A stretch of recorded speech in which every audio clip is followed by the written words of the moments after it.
草帽一伙日常家务和野外露营的分工。草帽团在闲暇的家务事和野营中，伙伴们会根据自己擅长的东西参与到集体的分工。不过通常他们的分工并不固定，基本上是人人是块砖，哪里需要往哪搬。那么草帽团在船上和户外的分工协作是种什么感觉呢？首先山治做的事情通常比较固定，做饭这方面没办法，专业领域山治全包。山治无疑也是草帽团里最忙的人，在船上除了要供着路飞这个一天5顿饭的大神，还要经常给娜美罗宾盛上爱心甜点和饮料。另外山治还是娜美橘子园的保安，否则如果想要在路飞的可视范围内保留一点食物，那是不可能的。抵达一座岛屿后，山治也要负责上岸采买，为下一段航行储备好食材。一伙人吃完饭后，盘盘碗碗的自然是少不了收拾，一般都是山治洗碗，不过索隆也会来帮忙。这种事情一定不能让路飞插手，因为在海上餐厅的时候就发现路飞是餐具终结者的属性了。有时候山治也会罚用食物打闹的路飞和乌索普去洗盘子，结果他俩用涮拖把的桶洗盘子，把山治给气完了。平时娜美会给大家购买新衣服，别看娜美一次要买一大堆衣服，其实除了自己的，里面也不乏有伙伴的衣服，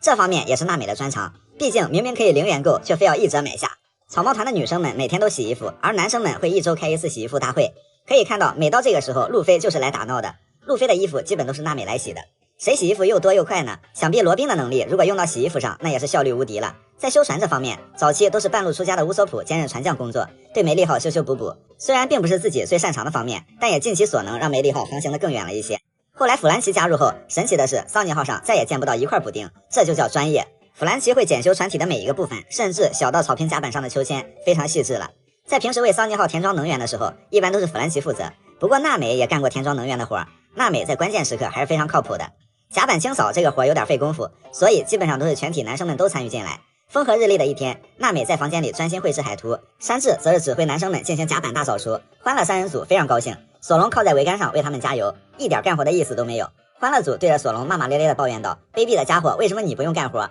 索隆指了指在看书的罗宾，为什么他不用干活？欢乐组开发了一种很新的拖地方式，其实他们就是来玩的，这已经让安静工作的娜美很恼火了。结果分工上还间接引发了山治索隆之间的大战，娜美忍无可忍，直接开启整顿模式，其他人继续干活，索隆去瞭望塔上待着去。在户外露营或者行动的时候，伙伴们都是有力的出力，有脑的用脑。首先山治的分工没什么变化，劈柴生火依然是干家务事的一把好手。娜美把洗好的东西整整齐齐的晾晒起来，索隆则是外出打野。虽然索隆每次打野都是收获颇丰，但回不来的情况也是必然会发生的事情。乔巴就做点小活，比如喂喂羊、擦擦桌椅板凳、给人按摩之类的，服务非常周到。乌索普除了会修船，还会修房顶，不得不说乌索普真的多才多艺。路飞就是给柴火堆里添添柴啥的，看看哪里有点小忙需要帮的。有时候大家的分工又会不一样，刚到一个陌生的岛屿，娜美首先会去测量岛屿和绘制海图，而娜美通常也是调度员，会事先用抓阄的方式把每个人的任务分配下去。这次山治负责去寻找食物，路飞、索隆、乌索普就负责把这些食物、野果什么的采集回来。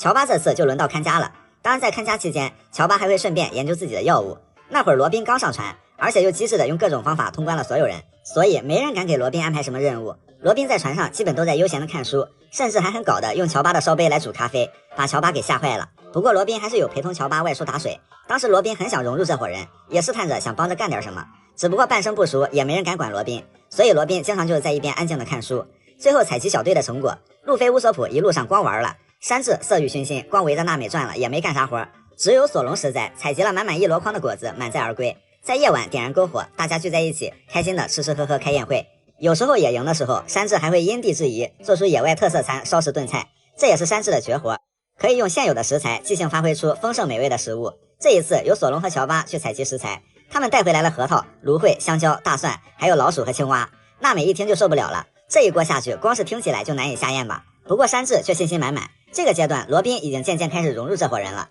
所以也帮着干些活。罗宾找了很大一块结晶盐，做饭必备的调料，为山治能做出美味料理提供了很大帮助。另一边，娜美在分析岛屿的地理信息，乌索普在筹备修理工作，而索隆一天天干的活是真不少，会很贴心的帮乌索普把丢下的鞋子拿回去，还要架起刀来当烤架。山治让他烤的不是肉，而是一块大石头，把烤热的石头放进锅里，这道菜并不需要直接用到火，用石头的热量把菜炖熟，味道天然鲜美，别致健康。山治把提取蒸馏水的任务交给了路飞，然而看路飞这个表情，一定是光等开饭了，所以路飞更适合当出餐灵，饭一熟指定比谁反应都快。夜幕降临，索隆和山治心有灵犀的放置好篝火架，路飞别提有多高兴了。完成工作的山治还会顺带帮乔巴磨制药物，大家吃着山治做的特别又美味的美食，围着篝火进行吃喝玩闹，开心的开办篝火晚会。如果遇到龙卷风、暴风雨之类的危险突发事件，大家都会齐心协力。娜美是总指挥，索隆一般都是徒手收船锚，山治也偶尔会接管船舵当会儿舵手，有人会在桅杆上收放风帆啥的，大家急急忙忙跑来跑去，忙得团团转。这种情况罗宾一般都是最优雅的，因为即便罗宾要去帮忙，也只需要稍稍动用自己的花花果实就足够了。这就是草帽一伙平时船上和户外的分工协作的风格了，大家擅长什么就多做些什么，有时候也是哪里缺人手就补上哪里，所以草帽一伙这种日常分工真的很有生活感。海贼王里的5大迷惑定律，这第一呢就是墨镜定律，因为在海贼王里喜欢戴墨镜的下场都比较惨，比如青雉至少从20年前就开始有戴墨镜的习惯，比如明哥从小就戴墨镜，一直戴到大，让人感觉明哥眼镜才是本体。泽法在海军的时候不怎么戴墨镜，但是自立门户后开始戴。还有维尔哥和明哥一样，从小戴到大，结果下场那是一个比一个惨。青雉元帅没当成，还断了条腿，留了一身疤，这还算好的。明哥直接就连接4档，眼镜连人一起废，现在蹲进去了，劳改 RNG， 就这都算好的。泽法是被好学生老黄给打成马蜂窝了，这也算好的，因为死的有尊严。最惨的是维尔哥，被罗大卸16块粘在栏杆上，最后爆炸也没出得来，大概率是挂了。如果真挂了，那可谓是死无全尸。还有豆豆眼戴墨镜的波克穆斯，最后掩护草帽一伙撤离，阻挡敌军被围困。波克穆斯没死，但也肯定伤得不轻。所以墨镜定律衍生出来的第2定律就是，谁墨镜戴得越长，下场越惨。明哥的眼镜还换过，维尔哥从小到大连款式都没换过。哦，了然，你看隔壁机智的黄老爷子戴的太阳镜，活得好好的。第2是全身武装色必贵定律，一个皮卡，一个维尔哥，这俩是一个比一个硬。皮卡不光是全武，还有实时果实能力，维尔哥锤的斯摩格有点怀疑人生。结果皮卡和维尔哥这2个人连惨败的方式都差不多，都是被玩刀的开膛破肚大卸 N 块。索隆和罗一起堪称全身武装的克星了。第3就是非常有名的铁块定律，遇事不决用铁块，这玩意儿谁用谁积极，而且钱都不敢说是万能的，但在这些人眼里，他铁块就是100%万能的，见谁都用铁块。在遇到路飞他们的时候，第一次交手不知根知底，瞎用铁块就算了，在黑腕泽法面前用铁块，这是怎么想的？所以铁块有多铁咱不知道，但是这头啊必须得铁。第4，山治的点烟定律，艾尼路给山治点过烟，跑月球上去了；艾斯给山治点过烟，战死；佩德罗给山治点过烟，战死。给山治点过烟的人2死1退游。萨博表示，弟弟船上有这么个魔咒生成器，现在他很是慌的一批。第5，恩爱夫妻定律，都说海贼无爱情，并不是无爱情，是因为恩爱夫妻还越是那种轰轰烈烈的，往往下场越不好。比如居鲁士和斯卡雷特，斯卡雷特被枪杀，居鲁士断腿；塞尼尔和露西安，露西安植物人；罗杰和陆九更不用说了。反而双方都是海贼身份的情侣组合还普遍好很多，像贝基和气风，老蔡和 Baby Five。所以以上这些魔咒定律的中奖者，那是非死即伤。下次再有符合标准的人出现，那就得多多留意了。海贼王里登场时很特别，但却很能让人喜欢的妹子，在海贼王里还有一些女生有着爆炸般的魅力，她们目前登场时间并不是很多，但就是初登场感觉挺特别的，用很短时间就非常讨人喜欢。首先佩罗娜登场时的特别在于她既不是娜美星人，也不是罗宾星人，一整个哥特式合法萝莉，长相气质脱离于娜美罗宾范畴，自成一派，而且拥有独特的笑声，这个在坚持的女生里面还是比较少见的。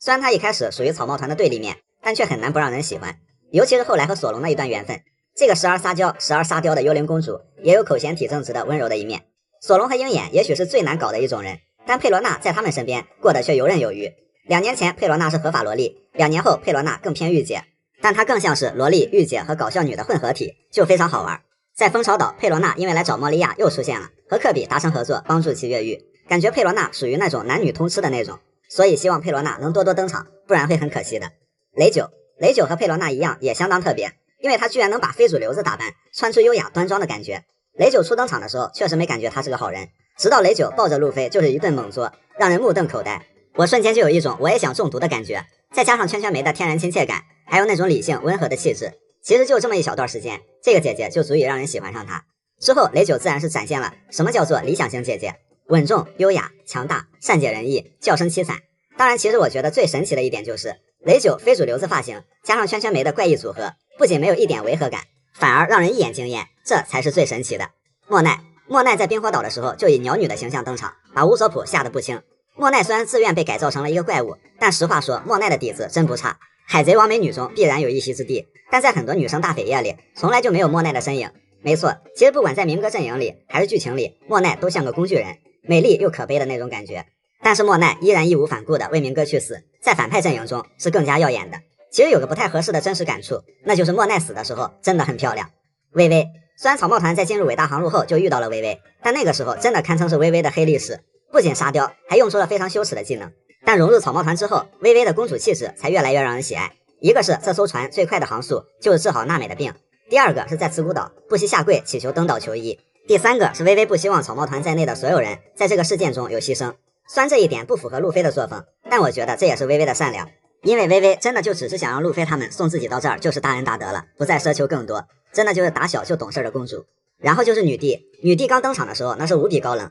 因为女王级别的海贼本来就比较少，也算是很新鲜。不过爱上路飞之后，直接就反转成娇羞迷妹，一整个恋爱脑也是很可爱了，直接就是人格分裂级别的上头操作，这种区别对待不得不让人很喜欢了。白星公主，万中无一的人鱼公主，虽然一开始让路飞当蹦床用了，不过海贼王里御姐比较多，傻白甜比较少，也就白星 Baby 5打死棋吧。不过白星主打一个超大一只的可爱，还是很特别的。虽然本身就是古代兵器，但还非常有礼貌，一直都喊路飞他们杀马，爱哭但很乖。加洛特，虽然海贼王里可爱的动物有很多，但在毛皮族出现之前，那种可爱但人形的物种还是很少的。直到加洛特的出现，瞬间感觉看一只兔子都眉目清秀。加洛特当然也真的很可爱，个人用品都少不了胡萝卜，表示友好的时候直接就是一个咬人卡鲁丘等等吧。当他变身月狮形态的时候，当时真是被惊艳到了，可爱和帅气并存的超级赛亚兔。缇娜，海军阵营里非常酷的姐姐，女版烟鬼，再加上动不动就把人捆上的果实能力，看起来攻击性很强，有点遭不住了。口头禅是缇娜很生气之类的格式。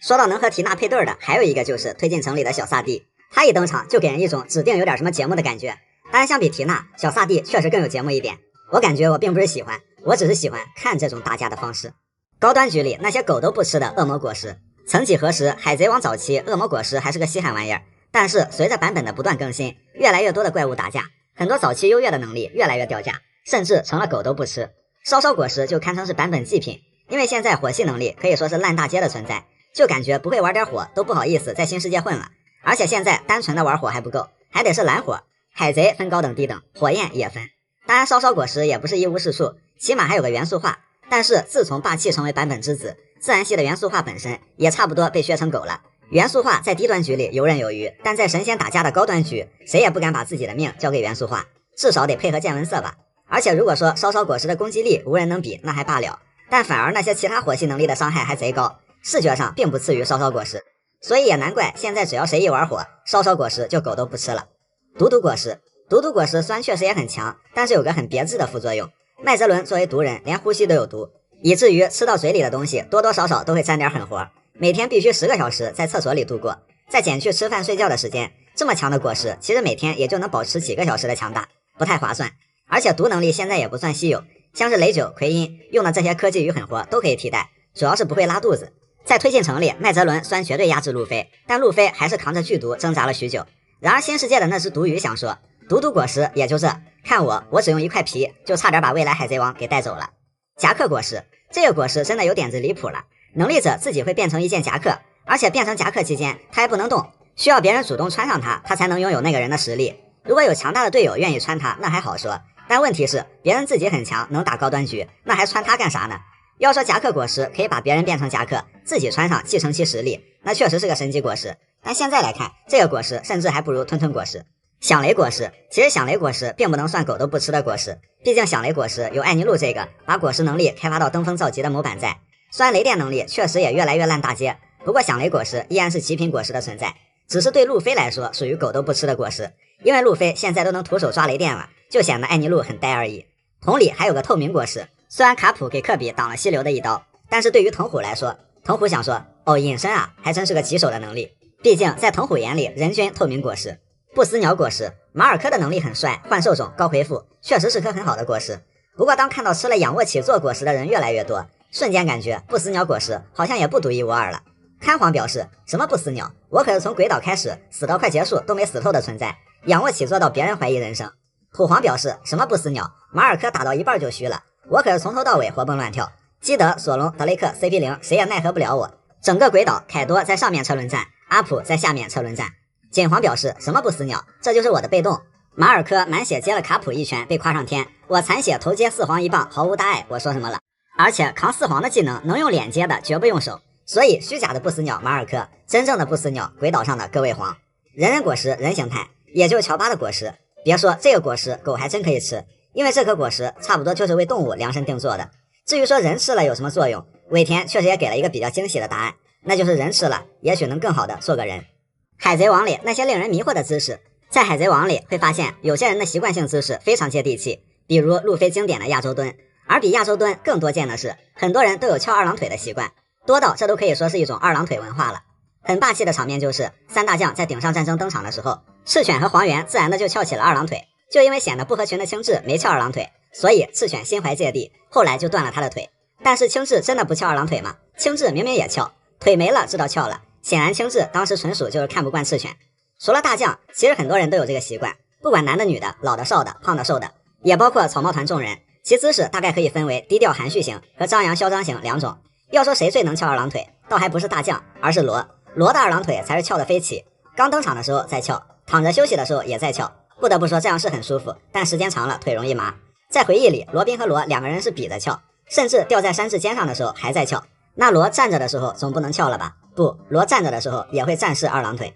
还有一些恶魔果实能力者的一些招牌动作，比如罗宾的花花果实、明哥的线线果实、福克西的迟缓果实、女帝的甜甜果实、罗的手术果实等等吧。理论上这些手势都是自创的，不过屏障果实有点特殊。最奇怪的是，两任屏障果实的使用者都用了同样的手势，黑炭禅丸和巴托洛米奥甚至都不是一个时代的人。正当很难不怀疑这玩意儿是不是有使用说明书的时候，突然想到一个细思极恐的细节，巴托曾经说过手指打结张开防护网是他童年就知道的。那加上黑炭禅丸曾经确实有侨居和之国海外的经历，这如果是关于屏障果实手势的伏笔，那这个伏笔就太细了。还有3种姿势，模仿难度虽然不高，但是需要莫大的勇气。一个是弗兰奇的经典姿势，但是如果在大庭广众之下只穿一条内裤或者什么都不穿，还能做得如此舒展，那应该是很少有人能模仿的了。毕竟这比的就不是柔韧性了，而是脸皮。第二个，女帝的王之蔑视，蔑视程度直接是头都仰到后面去了。这个姿势除了需要极强的柔韧性，不然一不小心就会闪到腰。主要是这种门户大开还看不到正面的姿势，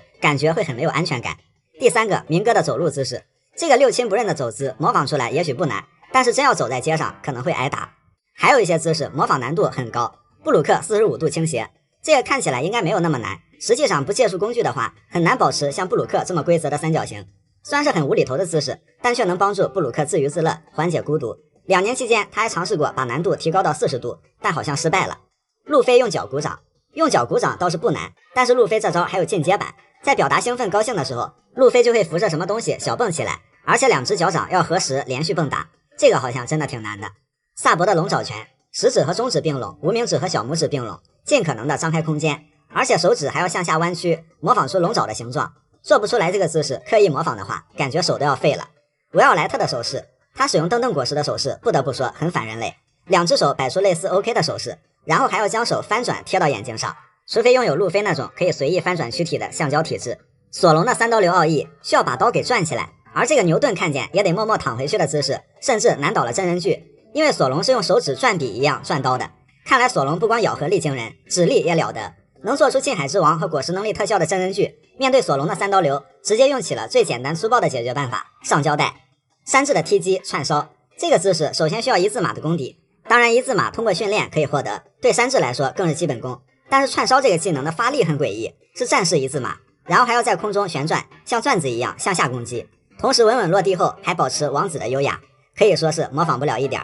红发的面子有多大？红发出手次数虽然不多，多是蜻蜓点水一下下，但仅凭刷他的那张帅脸，就可以摆平大海上绝大多数的争端。面子果实名不虚传。顶上战争时，红发赶到战场之前，是中途去阻拦凯多了。根据凯多后来的自述，凯多当时非常郁闷，2人没有达成任何的妥协交易，而是红发的出面，直接将其劝退，只能说6。红发忙完那头，忙这头。红发到达战场后，神奇的是，各方势力剑拔弩张的情绪居然瞬间消退了。赤犬一拳被红发挡了后，再也没冲动过。鹰眼见到好兄弟来了，直接收刀下班。野心膨胀的黑胡子也作罢熄火。战国关停大招，直接宣布停战。也就在这儿，红发说出了那句最低调但最霸气的面子语录。战国说红发是你的话，那可以。顶上战争，红发正儿八经的一招没出，却劝退多方势力，还把白胡子和艾斯的遗体带了出来，帮助白团解决了后事。这个面子可是够大的。2年后，升任元帅的赤犬会见吴老星，吴老星说你的面子算个屁。红发会见吴老星，吴老星却说我们专门腾出时间来接待你，世界政府都要给红发个面子，何况海军本部。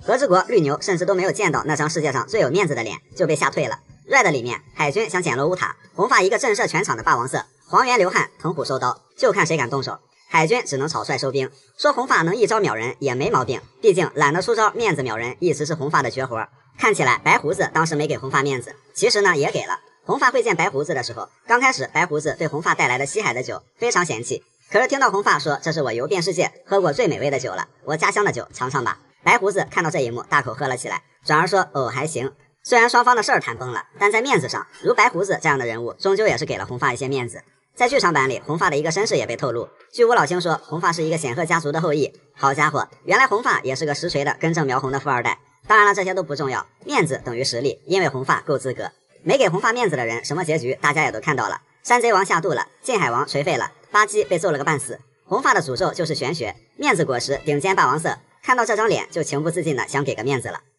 草帽一伙的江湖名气，要说现在的草帽团已经成了海贼的顶流之一，但是新手村时期名气最大的不是路飞，而是上船之前就混过江湖的索隆，不知道要高路飞几个档次。众所周知，索隆在跟着路飞干之前是当海贼猎人的，而且在东海的名气还不小，连当时的科比都知道罗罗诺亚索隆的威名，带路飞去找的。后来草帽一伙又遇到了剑圣强尼、刀神约瑟夫这两个索隆的小弟，刀神剑圣本来是要跟路飞他们算放炮误伤这笔账的，结果看到索隆直接就认出来是自己大哥了，态度直接反转。一旁的路飞还很懵逼。在进入伟大航路的前一站罗格镇的时候，当时路飞已经被悬赏3000万了，索隆没有被悬赏，但是索隆被迫在海军基地打杂的时候，海贼猎人索隆又是直接被海军给认出来了。好家伙，这没有被悬赏的比被悬赏的还出名。不过索隆当海贼猎人肯定要和海军打交道，倒也不奇怪。那在东海的知名度高，可进了伟大航路呢？结果在阿拉巴斯坦，索隆又被 Mr. One 给认出来了，因为曾经巴洛克工作室邀请过索隆，索隆非常嘲讽的回复，让我当老大我就去，还把当时的使者给砍了。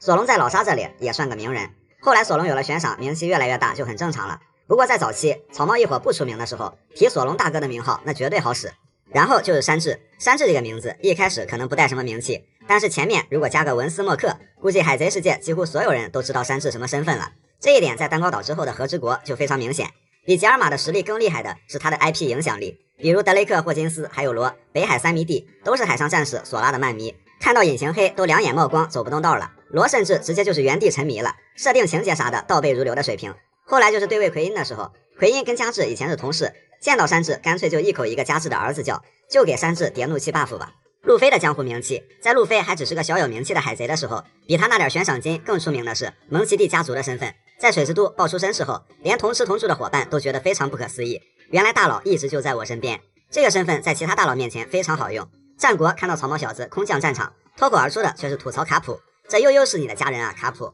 潜台词是让我想想接下来该怎么演熊、青雉、泽法等等一些人吧，无不在路飞面前放海。路飞能活到现在，不得不说自带的江湖名气的功劳也是多多少少是有的。虽然说早期索隆的名气是最大的，但自从拥有世界级名气的罗宾上船，就有点压索隆了。8岁被悬赏7900万，继承了奥哈拉的学识和意志的罗宾，一直都是世界政府的眼中钉、肉中刺。人红是非多，罗宾一直在逃离和背叛中成长，包括冰山的房间里也贴着罗宾的悬赏令，因为罗宾的学识足够恐怖。与之相似的还有弗兰奇，原名卡特·弗兰姆。弗兰奇属于是本不想出名，但造化弄人，即便是改了名，避免太出名，最后也是被 CP9 绝地3尺给找了出来。毕竟他手里的冥王图纸，让他不想出名都难呀。乌索普的江湖名气其实也很大，首先他爹可是红发团的核心干部，因为路飞和红发有过交集，遇到乌索普的时候立刻与其攀上了亲戚。在罗格镇自报家门后，也是被那个曾被耶稣部击败的原海军认了出来。只不过乌索普虽然胆小，但低调有志气，很少跟别人谈起耶稣部，反而是靠自己的成就创造了名气。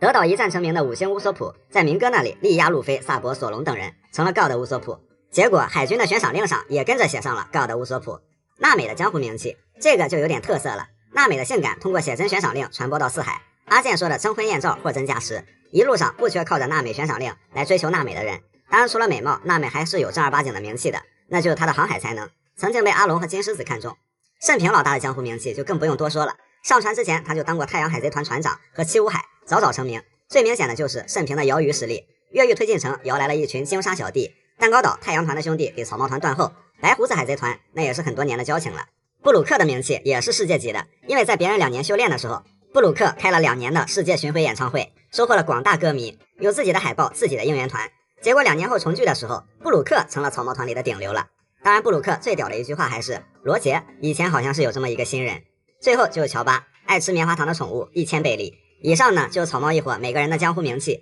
他们大多人从上船的那一刻起，都已经不是籍籍无名的小辈了。就他们自带的名气来说，原本以为这船上载的都是草根儿，结果这船上坐的都是大佬。存在感不高但变态可靠的弗兰奇。说实话，在草帽团里存在感最低的伙伴好像是弗兰奇，因为比他晚加入的布鲁克都比他显眼，存在感不高，这也是弗兰奇的作用被低估的一个原因。不过弗兰奇真的可靠，而且是必不可少的一个存在。在弗兰奇没有上船之前，草帽团的职业其实挺全面的了，最大的短板就是船匠。乌索普虽然会修船，但是对比之下，其实还不如栗子头大叔他们专业。弗兰奇不仅是技术入股，还是带资进组，不然路飞可能要划着洗澡盆去当海贼王了。从那以后，草帽团在后勤保障方面可以说是非常坚实了。草帽一伙有些人的职业贡献不太能在表面上显现出来，比如草帽团大战后为啥总能恢复的那么快？山治的火力菜单和乔巴的医疗太重要了。弗兰奇这种也一样，但你会感觉到，相比以前总是担心梅利号一个不小心就散了架了，现在完全不担心这一块。弗兰奇让草帽团变成了一个兼具野性和科技的海贼团，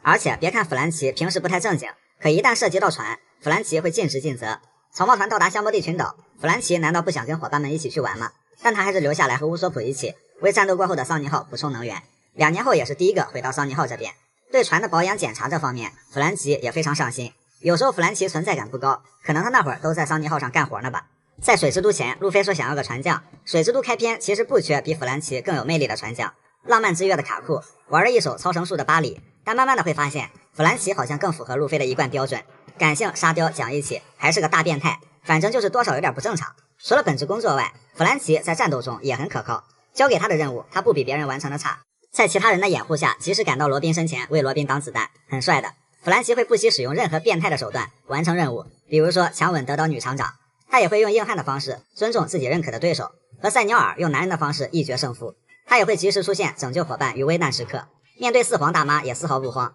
依然保持混混的姿态去挑衅，就是救场手段总是能让人耳目一新。就算是极其丢人的合体大皇帝，弗兰奇起码也能发挥了他的作用，激怒了奥兹，让奥兹自己打自己的头。然而当大家以为弗兰奇只能靠机器和弗兰奇将军提升战力的时候，弗兰奇之后却用本体终结了4.72亿悬赏的题目。弗兰奇对位的对手不多，但他并不弱。凌空六子虽然有点拉吧，但还真不是每个草帽团成员都能捞着的对位机会。弗兰奇打里面悬赏第3的题目，第1、第2一个是盛平的，一个是罗宾的。在团队中，弗兰奇更像一个接地气的大哥。论沙雕，他完全可以和路飞他们打成一片，但论成熟和胆量，弗兰奇也不次于几个主力。路飞并没有表示过弗兰奇如同大哥这样的意思，不过有一段我印象非常深刻，就是路飞决定要抢夺烧烧果实的时候，他在考虑让谁吃下这颗果实。路飞不假思索的就问弗兰奇想不想吃。烧烧果实对路飞的重要性可想而知，可不是任谁都能继承自己哥哥的果实的，弗兰奇起码有这个资格。当然弗兰奇不想变成旱鸭子，但弗兰奇和路飞会心一笑，也是全力支持路飞去抢夺烧烧果实。要说弗兰奇最无可替代的可靠，当属他的击剑狂魔属性。当索隆、山治、乌索普发愁如何通过这个断崖的时候，3个人一回头，弗兰奇都把桥给造好了。他甚至还不满意桥上的装饰，再给30秒，他能把装饰再给你换一遍。还有弗兰奇空中散步，这算是弗兰奇自己研发的乐步了。乔巴给他在后面地木板，弗兰奇在前面咣咣咣就把台阶给造好了，然后在半空发动弗兰巴铁拳组合技，给奥兹重创。伙伴想要什么，弗兰奇就能给造出什么，甚至包括那个曾经被他亲手烧毁的冥王图纸。如今草帽一伙来到未来之岛，弗兰奇的主场应该才刚刚开始。豪华强大的桑尼号，钢铁怪兽的弗兰奇将军，还有各种变态但实用的小技能，你永远可以相信弗兰奇变态可靠的业务能力。说不定能把熊恢复到萨博口中那个温柔的熊的人，正是之后绝活满身的弗兰奇呢。因为草帽团里只有弗兰奇见证过遍体鳞伤的熊保护了桑尼号，如果能那样代表草帽团报恩，那弗兰奇真的 super 可靠了。草帽一伙登陆后的闲暇时光都在做些什么？草帽一伙人在一起虽然欢乐，不过每到一个地方都要经历几天的海上航行，不止路飞这样的野马难免觉得枯燥，其他人远远看到城镇后也会想放松一下。草帽团当时到达罗格镇的时候，对当时的他们来说，这就是更宽广的世界了，每个人都安排了自己的项目。山治要去看美女和采购食材，乌索普要去收集装备，娜美要去买衣服，索隆想买刀，路飞要去海贼王罗杰的处刑台看一看。这一次的吃喝玩乐也让他们满载而归。山治获得了超大个的橡皮金枪鱼，乌索普获得了一些装备和杂物，他还买了一些鸡蛋。后来乌索普有种弹药名叫臭蛋星，娜美买了一大包衣服，索隆获得了血走和3代鬼彻，路飞获得了阴魂不散的斯摩格。对路飞来说，出海最大的乐趣就是未知的冒险了。还没靠岸，路飞就会兴奋地跳起来。但是吃饭和冒险一样重要。登陆小花园的时候，路飞还不忘给山治先要便当。到了阿拉巴斯坦，路飞还不等其他人下船，就狂奔出去找餐馆，因为实在是饿得不行了。到了空岛，路飞抱起空岛野果就要生啃，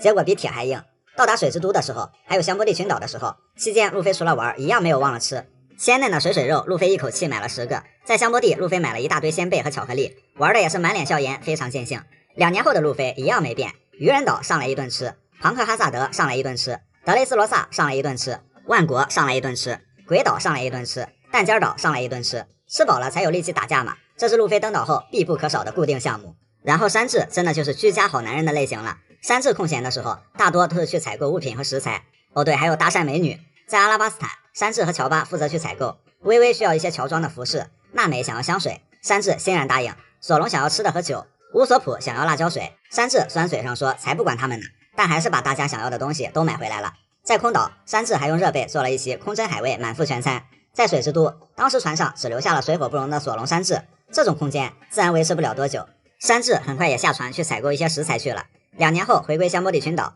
山治也是一边采购食材，一边找索隆的踪迹。找到索隆的时候，手里已经买了一大堆东西了。登陆的地方如果有商场，那娜美罗宾一定少不了逛街购物，2大团花必须得打扮得漂漂亮亮的。不过除了购物本身，娜美罗宾还有自己的绝活。罗宾在加雅岛买衣服的时候，顺便搞到了关于空岛的一些线索，而娜美购物的时候，砍价更是直接能把老板给砍崩溃。娜美倒是能节省不少钱，卖家疯了呀。其实说起来，娜美、乌索普、乔巴胆小3人组一开始是能不登陆就不登陆的，毕竟他仨得了同一种病，不能登岛的病。登陆小花园的时候，眼看伙伴一个个出去玩，娜美、乌索普把仅存的希望寄托在一同守船的山治这边。结果索隆挑衅山治，山治也愤怒出走，跟索隆开启了狩猎比赛，只留娜美、乌索普相依为命。但之后还是被巨人族请上岛做客。在海贼云集的加雅岛，山治本来也想跟娜美他们出去的，但这一次高低是被可怜的乌索普和乔巴强行挽留在了船上，他仨也就趁这个机会把美丽号修缮了一下。不过如果到了比较安全的地方，胆小组一般会下船跟伙伴们去玩，当然有时候他们也负责守船。然后是散步王索隆，索隆登陆的时候一般身上是没有什么任务的，但索隆偏偏还很喜欢独自散步，船上待久了确实有点烦闷，但不得不说在散步这方面索隆真的是又菜又爱玩。伙伴们一般是要极力阻止索隆这种行为，但无奈索隆对自己的方向感似乎充满了自信，后果大概就是索隆不知道迷到哪里去了。但神奇的是，索隆有时候迷着迷着又迷到伙伴那里去了。另外索隆有时候也会留下来守船。然后是变态可靠的弗兰奇，弗兰奇登陆的时候有时候会跟伙伴们一起行动，一起沙雕的玩乐，但有时候也会恪尽职守。桑尼号在跟飞鱼骑士团冲突的时候耗尽了能源，弗兰奇放弃了和大家一起出游的时间，和乌索普一起维护了船。2年后回归，也是最先直奔桑尼这边来。氛围组布鲁克，他虽然能当路飞的太爷爷了，但和路飞他们一样贪玩，登陆后跟路飞他们一起吃喝玩乐。香波地群岛的时候，小吃店老板让他们可以试吃，路飞、乔巴、布鲁克差点给人家老板干倒闭。登陆蛋糕岛也是，路飞、乔巴、布鲁克他们仨俨然成了新版欢乐3人组，只要草帽团一登陆，就少不了布鲁克出来活跃气氛，跟着大家胡闹。然后是盛平老大，盛平和大家一起登陆的时候显得非常老实乖巧，自己有没有想做的事儿不重要，一路都陪着伙伴。一开始刚融入草帽团的时候还比较拘谨，然后就是成了专业捧哏。这一次登上弹尖岛，路飞、乔巴、波尼仨吃货又干到饱腹形态了，人家说哇你们4个可真能吃，肚子都鼓鼓的了。盛平在旁边来了句我本来就这样，可让盛平老大可爱死了。在草帽团去过的这些地方里，其实很多时候他们一开始并不是冲着茶价去的，而是想自由自在的吃喝玩乐，毕竟这也是冒险的灵魂所在。曾经的逃兵王，未来的海军大将科比，海贼王里也不乏有梦想是去当海军的人，比如少年德雷克、赤犬、泽法等等。再就是科比，科比加入海军后，很快也遇到了一个满级号，成了卡普的徒弟。卡普也看出了科比的信念，毕竟科比最开始也是立了一个和路飞差不多的 flag， 那就是成为海军大将的男人。卡普想让自己儿孙继承衣钵是没谱了，不过喜提别人家的孩子，未来的海军王科比也算是意志的传承。起初科比在外表上的成长属实是惊艳，到水之都那会儿，剧情中也就2月，不仅从一个打杂的升为了曹长，也就是上士，连升6级，还长高了变帅了。从笨手笨脚到熟练用出 T， 从胆小鬼到敢单挑刚刚战胜 CP9 的路飞，但是一顿操作下来，路飞用绝对实力表示，哟，哪里来的这么拉的小鬼，半吊子体术就敢上，随后轻松把科比给放倒了。其实刚开始路飞、索隆根本就没认出来这人是科比，科比也意识到了和路飞的差距，不过科比和其他海军还不一样，路飞可是科比的恩人，也算是科比的引路人。虽说未来海贼王居然帮未来海军大将坚定了梦想这件事儿，确实挺奇葩的，但也确实如此。路飞有着天花板级别的格局，所以心怀感恩和梦想的科比，当时因为再次遇到了路飞、索隆，高兴到热泪盈眶，并在这里再次坚定了自己要成为海军大将的梦想。路飞也和科比约定，未来如果想和我战斗，那要当上大将才行。不久之后，到了顶上战争，科比、贝鲁梅博两个憨憨，刚开始打算当逃兵，看到赤犬处理了一个逃兵后才作罢。之后，科比稍微有了点思想觉悟，在战场上再次遇到路飞，但不出意外，被着急救艾斯的路飞一拳怼脸给打蒙圈了。虽然科比全场酱油，但他最后时刻意外觉醒了潜力很大的见闻色霸气。当时科比不仅能洞悉到战场的每一个角落，还能感受到大范围恐怖和死亡的气氛，知道队友们一个个倒下。这种对周围环境极其敏感的见闻色，倒是有点像后来大将藤虎的那种，能感知某种声音、情绪和氛围。然后科比就挡在了杀红眼的赤犬面前，让赤犬停战。年纪轻轻就受到了面子王红发的口头表扬。有了面子光环，科比2年后才是真正的开挂时刻。在2年期间，罗策划了洛基港事件，引诱大批海贼去洛基港，然后收割心脏，交给海军，成为了七武海。在海贼闹事的时候，科比在这里保护了平民百姓，因此成了海军新英雄。再次登场就是世界会议篇，科比已经是大佐，也就是上校了。对比最开始是一共升了13级，这光环烟鬼感受到了尾田深深的恶意。当时科比、贝鲁梅博从一伙海贼手里救出了一个国家的公主，还保护了利库王他们的船只。身为一个上校，水下追鱼雷，徒手抓鱼雷，这个应该是基操物六，主要是科比的见闻色。那会儿海军的船离国王的船队还比较远，再加上鱼雷在水下，那种气息实在是微乎其微，但科比就可以瞬间感受到，并及时化解危机。体术方面，剧场版里比较多，科比展示过 T、跃步和拦脚。CP9之后，6式体术学武器1，现在已经是一种共识。反正科比千万不要去学铁块就对了。再就是由卡普来教科比体术，另外那5式肯定没问题，只能是越来越强，越来越熟练。科比的武装色霸气倒是没有太多展示过，不过剧场版里感觉强度并不弱。2年前科比差点意思，2年后在科比身上倒是能看到海军后起之秀的影子了。但现在看起来，科比和路飞和海军大将还是有很大的实力差距。七武海制度被废除后，现在科比去亚马逊百合那边去堵女帝了。海贼王的主角必定是海贼，所以科比的海军王只能被无限压缩，每隔1-2个篇章才会出来一次，但每次登场确实都是一次大蜕变。所以路飞、科比也是互为一面镜子吧，两人为各自海贼王和海军王的梦想而各自努力着。路飞和斯摩格的暧昧关系，曾经常常把斯摩格和路飞的关系比成是当代卡普和罗杰，但是后来这个模式就不攻自破了。斯摩格新世界4连跪过于拉垮，实力早就跟不上路飞了，这是最重要的一点。还有一点是感情上的化学反应，斯摩格表面上立场很坚定，但是他对草帽阵营的人网开一面已经不是1次2次了，拎得清善恶也是斯摩格很可贵的魅力。同时路飞也有让人慢慢喜欢上自己的魅力，两人不仅多次联手，如果斯摩格不是挂着海军的身份，甚至早就具备了加入草帽团的资格了，所以再追下去也没什么意义了，反正怎么着都得放水不是。从罗格镇开始，斯摩格原本下定决心要让路飞出人头地前先让他人头落地，因此斯摩格一路追到伟大航路阿拉巴斯坦，机缘巧合下路飞斯摩格成了狱友，跟路飞成为狱友，要么变成沙雕，要么变成自己人，很有可能是2样都占。关键斯摩格一个海军还跟路飞当了2回狱友，烟鬼再坚定也不可能避免往自己人这个趋势发展。路飞让索隆把斯摩格从水里捞出来，斯摩格认为路飞并不坏，接着就还了这个人情，放走了草帽一伙。路飞说并不讨厌斯摩格，此刻猛男斯摩格居然老脸一红害羞了。老沙被打败后，上面非要把功劳塞给斯摩格，斯摩格内心是很正的，既然不是自己打败了沙鳄鱼，几个老头子为了面子强行嘉奖，这让烟鬼反而对自己的上级很不满。之后没多久，在外出差的斯摩格听闻了司法岛事件，表示早晚要把路飞绳之以法。在顶上战争中，斯摩格一遇到路飞 DNA 就动了，逮住路飞一顿猛烈输出。只不过女帝及时救场，路飞才避免了开局5分钟直接又被原路送回推进城的结局。在根本立场上，斯摩格还是那个狠人斯摩格，暂时没有太多变化。然后就是2年后，斯摩格被提拔为支部中将，第一次登场在愚人岛海域，先去了新世界，预判路飞一定会来雷神岛，于是在这蹲点，结果路飞阴差阳错去了冰火岛，斯摩格那是路飞去哪儿他去哪儿。2年前他没抓到路飞，2年后可不一样了，斯摩格大展拳脚的时候到了，结果还没见到路飞的面，就先让罗给干趴下了，心脏还被罗给夺走了，还被换了身体，战斗力下降，大家有缘千里来相会，又一起蹲监狱。上次的草帽狱友有索隆、娜美、乌索普，这次是罗宾、弗兰奇、罗，只有路飞没有被换掉，果然这就是冥冥之中的缘分。之后斯摩格跟罗做了妥协，斯摩格看似在海军和路飞这边不断摇摆，立场不坚定，其实一方面恰好路飞做的很多事情都是符合斯摩格所贯彻的正义，三观对路，对事儿不对人，说白了斯摩格一直都是在贯彻自己的正义，还因为实力太拉了想找几个人撑场面，这个就不提了，给烟鬼留点面子了。当然个人感情确实也有夹杂，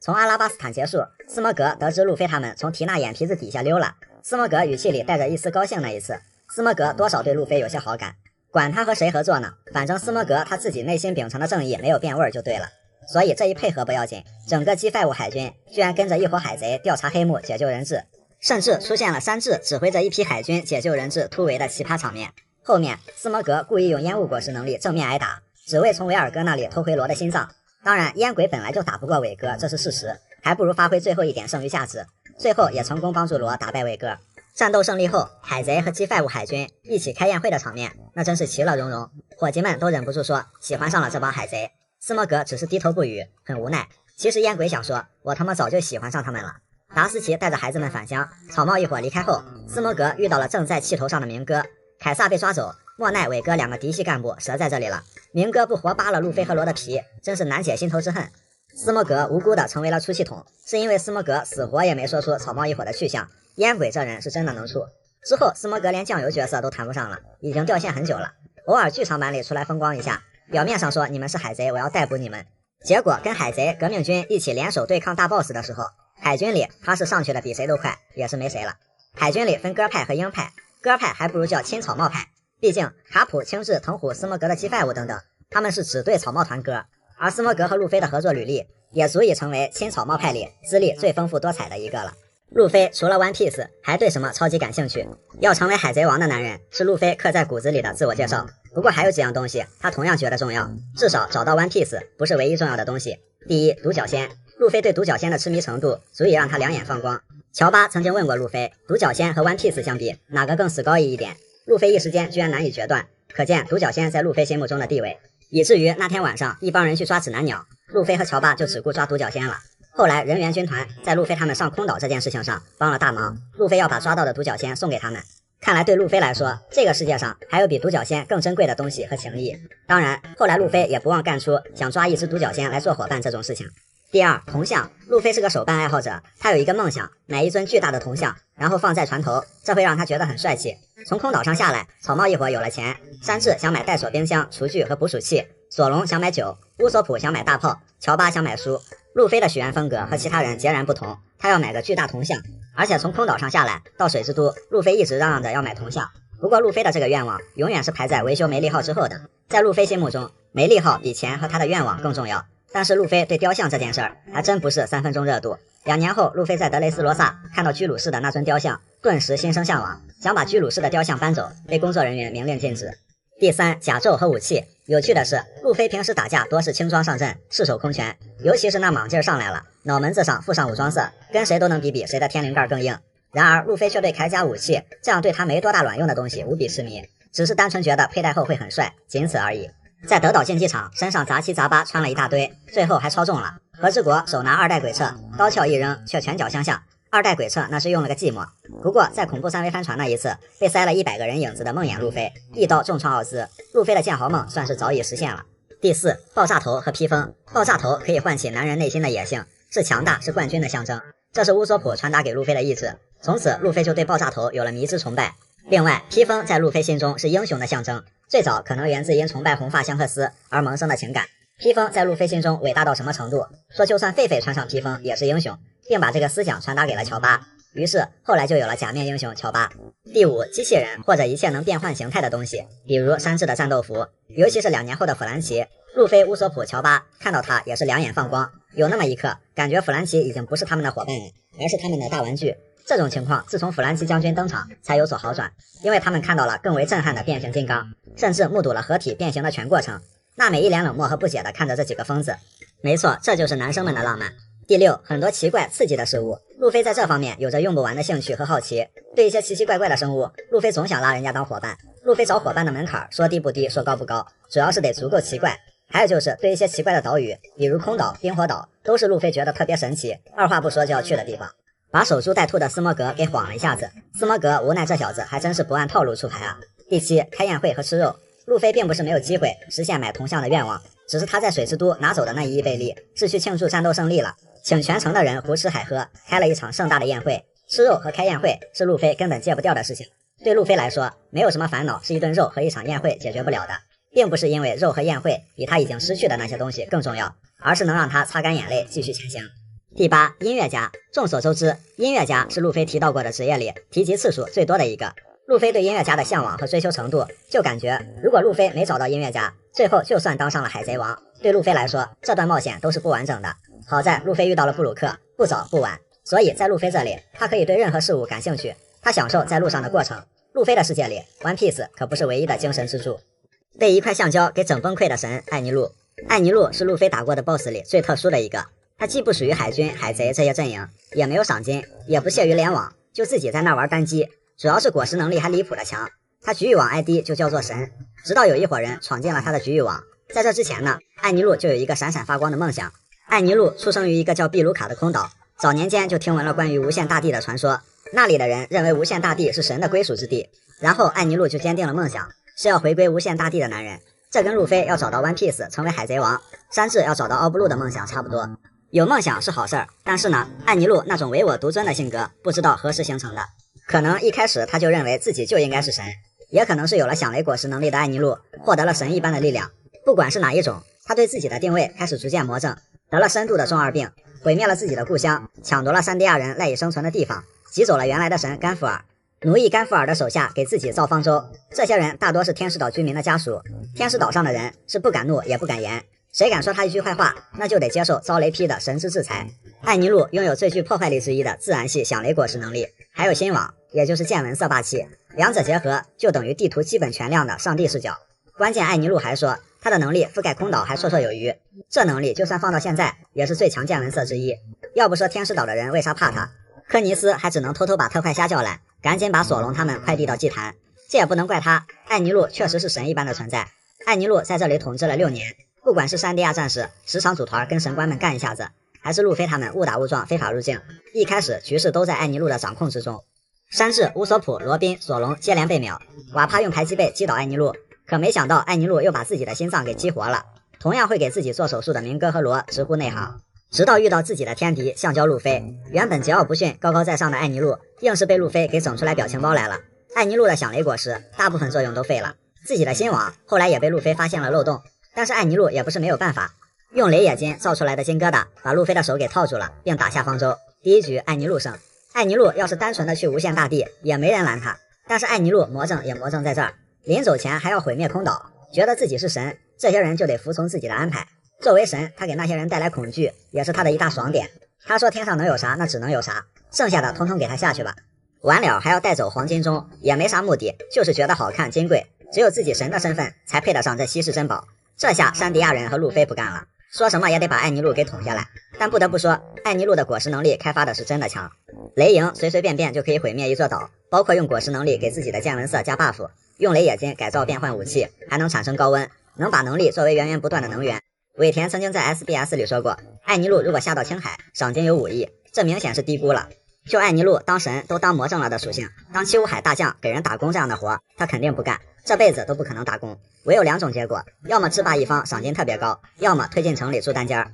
艾尼路当时那种设定放到现在也完全不落后，只不过路飞恰好是块橡胶，当时手里恰好有个导电的金球，打散了雷营，秒掉了艾尼路，确实有些剧情杀。橡胶可以让艾尼路无法元素化，那个金球的前端路飞的拳头正好是露出来的，艾尼路可太倒霉悲催了。不过艾尼路最后也算是收获了圆满结局，到达了心心念念的无限大地月球。总之在路飞打败的对手里，艾尼路的结局算最好的了，就是换个地方当神嘛，梦想还实现了，还有了自己的艾尼路军团，只是怨月球没有橡胶。怂也要怂的有面子，霸气秒杂兵，实力虐烟鬼，明哥一套操作行云流水，就问还有谁。此时青雉突然出现在身后，青雉言下之意是来你杀他一个试试。明哥内心一颤，手上的动作停了，虽然表面上无比平静，但内心慌了一批，就好像是上学时代班主任突然出现在后门和窗口的感觉一样。明哥内心很纠结，不听话吧，谁还不知道大将级别的实力，但是就这么怂了，小弟还有这么多人都看着呢。明哥就意思意思的比划了一下，瞬间被青雉冻住了。即使明哥身披一件大外套，也压不住由内而外的一股股寒意。他放开了四魔格后，霸气的走向了青雉，本以为是要做点什么，结果明哥就这么尴尬的走过去了，还不忘撂下一句我不想和你打，完美诠释了什么叫怂的有面子有气势。如果到这里结束，明哥还不算丢面子，结果明哥嘴上说不怕你，然后硬是又走到安全距离，再尴尬回头，到了这个距离才敢回头质问青雉，已知青雉2.98米，明哥3.05米，明哥这得是闪出去10米开外了。所以这场交锋以青雉一步没动，明哥脸上笑嘻嘻，心里骂青鸡，一步一步挪开战场而结束。当狂妄自大的黑胡子遇到巴雷特的时候，心里也是直接秒怂了。老黑当然知道巴雷特是什么级别的人物，这牌真的要不起。不过要表现的不卑不亢，黑胡子有时候还是想要那么一丢丢面子的，嘴上虽跟手下说别理那家伙，跟明哥一样，脸上笑嘻嘻，大摇大摆离开这里，但黑胡子内心此时就俩字儿：快跑！黑胡子这里表演比较拙劣，一看就知道是怂了。凯撒在即将被路飞打败时，逗逼凯撒反应还很快，看自己快不行了，赶紧当路飞的面说：有事儿好商量，我可以让你当我的部下。这就很搞了，怂都怂了，凯撒不赶紧拜路飞为大哥，居然还妄想赐予路飞当自己部下的权利，属实让凯撒这想怂的有面子的操作给整笑了。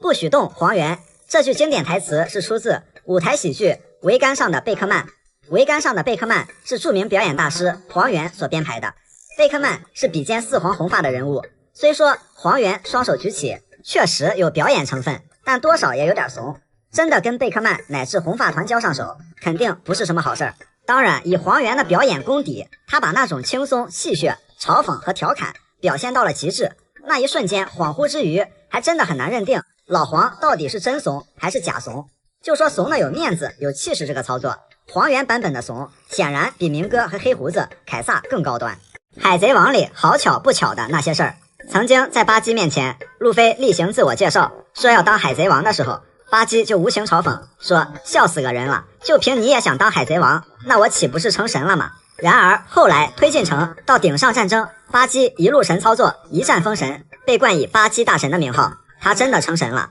还没完，当时巴基还说会得到全世界珍宝的人是我。后来在推进城的时候，路飞把传说级宝藏约翰宝藏的藏宝图给了巴基，这里面无疑有大量宝藏，而传闻最后一块下落不明的红色航路历史正文在约翰宝藏里。不管怎么说，巴基确实成了手握全世界一部分珍宝的男人。曾经小冯用魔法果实能力和路飞、乌索普、乔巴玩得很开心，乌索普就在山治面前赞叹魔法果实有多么神奇，山治只是表示对人妖不感兴趣。然而后来山治的对手恰恰就是小冯，两人都会踢技，这是理所当然的。不过2年修炼期间，山治又跟人妖扯上关系了，而且一个岛的人都是。山治自称是地狱式修炼的2年，对山治来说就是怕什么来什么。2年后失血过多，差点死在愚人岛的山治，愚人岛法律规定愚人不可以给人类输血，虽然处境危险，但大伙还是找到了俩血型匹配的人。画风一贯的先放个烟雾弹，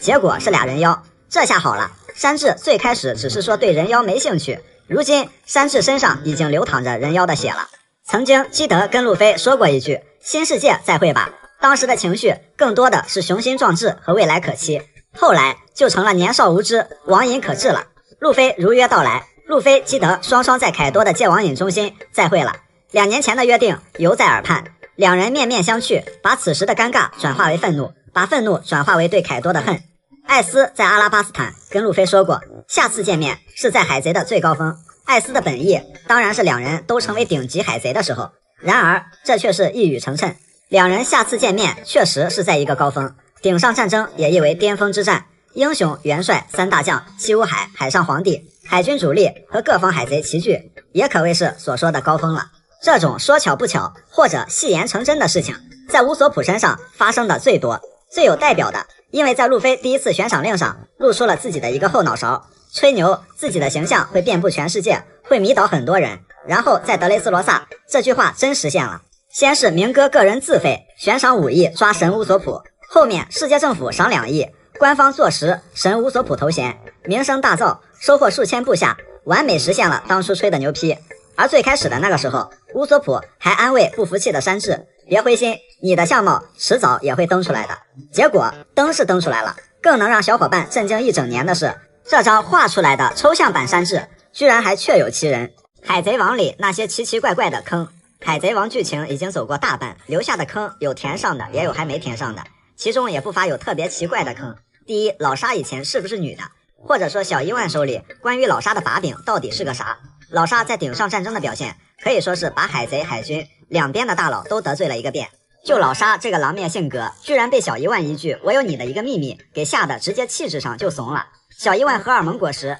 其中一个有意思的能力就是能男变女，女变男，自然而然就会联想到老沙以前难道是被伊万科夫做过什么手术？而938话的扉页中，标题“女人的秘密之下的扉页人物”正是老沙。当然，扉页和本话标题一贯没有什么关联，不过这种微妙的组合总会激发人的想象力。还有动漫第0话，罗杰被行刑前，明哥、鹰眼、莫利亚、龙等人都在场，都给出了当时的容貌，但唯独老沙只留了背影。动漫970集又重现了这个场景，前几个人一如既往的露出了脸，但又是唯独只放了老沙的一个背影。难道神秘的老沙真的有什么秘密？如果并不是关于女人的秘密，又或是其他秘密，总之尾田目前并没有想填这个坑的意思。当然尾田也画过女版老沙，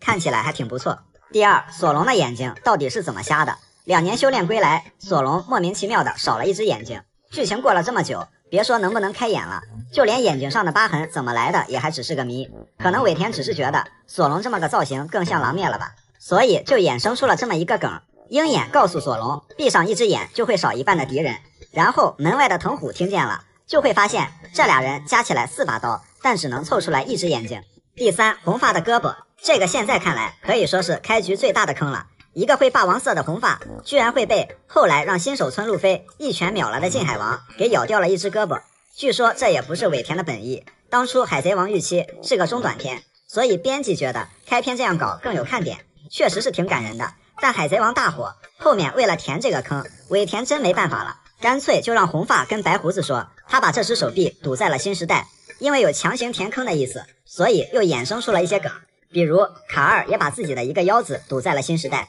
第四，罗宾的肤色变化，这个大家都知道是动画组的锅，动画组一开始给搞错了颜色，正所谓解铃还须系铃人，自己挖坑自己填，就安排了一个推销员给罗宾推销能变白 Q 弹的滑溜溜肥皂，再加上后来正好罗宾在大雪纷飞的劳动王国待了一段时间，顺理成章的变白了，倒也说得过去。专业搅局的沙帽组合，路飞和老沙在沙漠互相伤害，连蹬带踹，人仰马翻。海军海贼很多都知道老沙跟路飞有仇，但是不明真相的海军万万没想到，顶上战争开局没多久，老沙和路飞这俩仇人居然组团一起来了马林凡多，和草帽小队的其他人巍然站在舞台中央。此时所有的注意力都在这几个人身上。第一个疯的是战国，又他喵的是你的家人啊卡普，这个又字是很精髓了，这句话也是莫名的搞笑了。与此同时卡普也疯了，爷爷血压飙升，瞬间上头，他也没想到路飞居然马人来战场了。明哥的第一关注点还是自己的同行们，倒不如说是在乎计划中的沙县小吃明天能不能挂牌营业。而斯摩格在思考一个更特别的问题，草帽小子加沙鳄鱼，这是个什么组合？当然可以叫他们草鱼组合，也可以是沙帽组合。斯摩格郁闷了，那会儿他在阿拉巴斯坦的时候，这两个人明明是把对方往死里锤啊，现在怎么在一起了？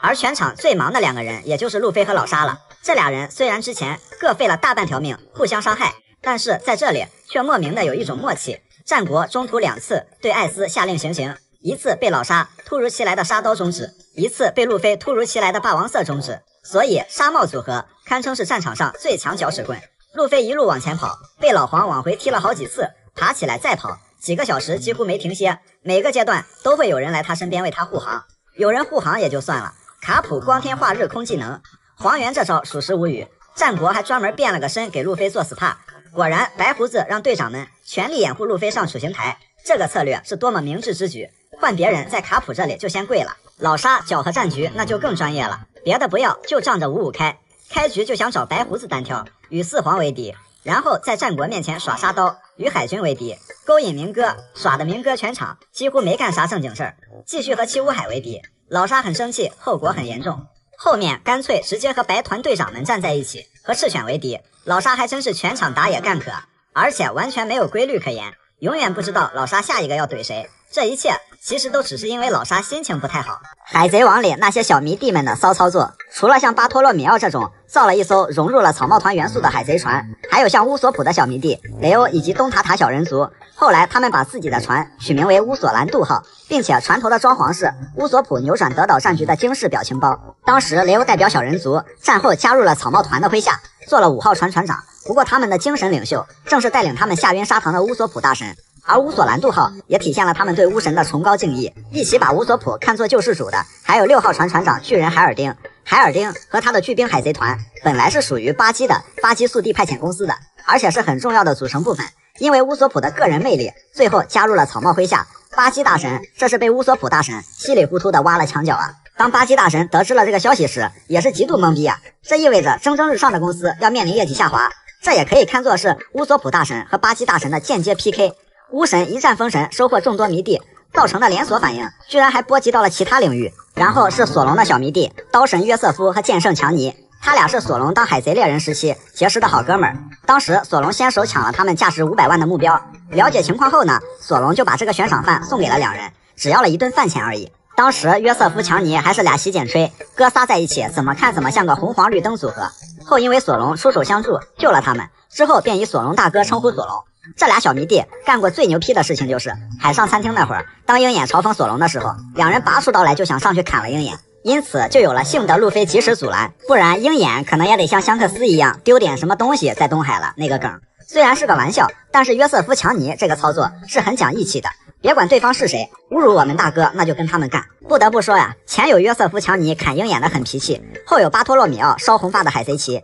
草帽团的小迷弟一个比一个牛批。山治的小迷弟迪巴鲁，如果说乌索普是一个人拥有2张完全不同的悬赏令，那山治就是1张悬赏令牵连2个极其神似的人。而且迪巴鲁一开始因为这张悬赏令，人在家中坐，锅从天上来，他是非常痛恨山治的。山治表示，我的悬赏令是很抽象，但是我靠，还真他妈有这么抽象的人存在啊！关键名字还是我的名字呀！所以这俩人一见面仿佛就是血海深仇。迪巴鲁被无比羞愤的山治整容踢直接给踢成了一个帅哥。事后变帅的迪巴鲁不仅消除了对山治的仇恨，还成了山治和草帽团的小迷弟。后来在香波地帮助草帽团寻找凯米的下落。在路飞他们被分散的2年里，除了熊守护着桑尼，迪巴鲁也率全部伙伴誓死保卫桑尼号，最终让那些绑架集团的阴谋没有得逞，而且一直以少东家称呼山治，可以说是非常忠心的小迷弟了。此外，路飞还有一群很特殊的小迷弟和小迷妹，在阿拉巴斯坦遇到的功夫海牛，一身武艺傍身，当时把乌索普给揍趴下了，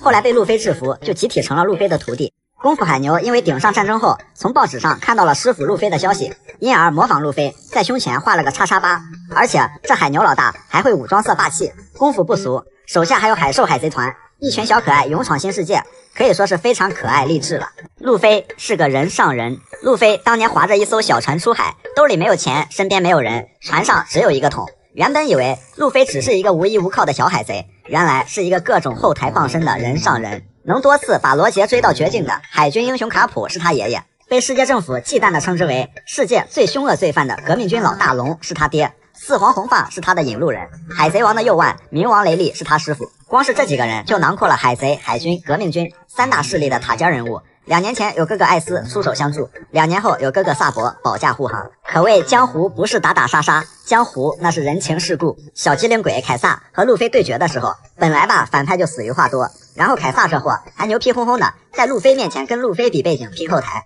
凯撒说自己的后台是四皇凯多和七武海明哥，嘲讽路飞这些人他都惹不起。路飞二话不说一拳就抡凯撒脸上了，把凯撒的牙给打掉了2颗，鼻子还锤骨折了。本以为凯撒能消停点了吧，没想到他以为路飞没听清楚他的后台，爬起来又说了一遍，然后又挨了路飞贴脸一拳。路飞表示虽然出来混不怎么提背景，但是这货非要磕背景，哪来的自信？因此在路飞这里，不管别人后台硬不硬，只看自己肚子饱不饱，只要把饭干到位，对方有什么后台他都敢锤。光是七武海、老沙、莫利亚先后倒在路飞的拳头之下，被凯撒引以为傲的明哥在那之后也倒了。熊是路飞自家叔叔，罗和慎平是路飞自家好兄弟，女帝呢干脆直接就是现场单方面认卡普当爷爷。巴基是手中的替罪羊，连鹰眼都成了索隆的师傅。前前后后11名七武海，一半以上不是被路飞锤了，就是跟蒙奇家沾亲带故，而路飞还可以很镇定的得知和说出自己的背景。早在路飞得知龙是自己的爹的时候，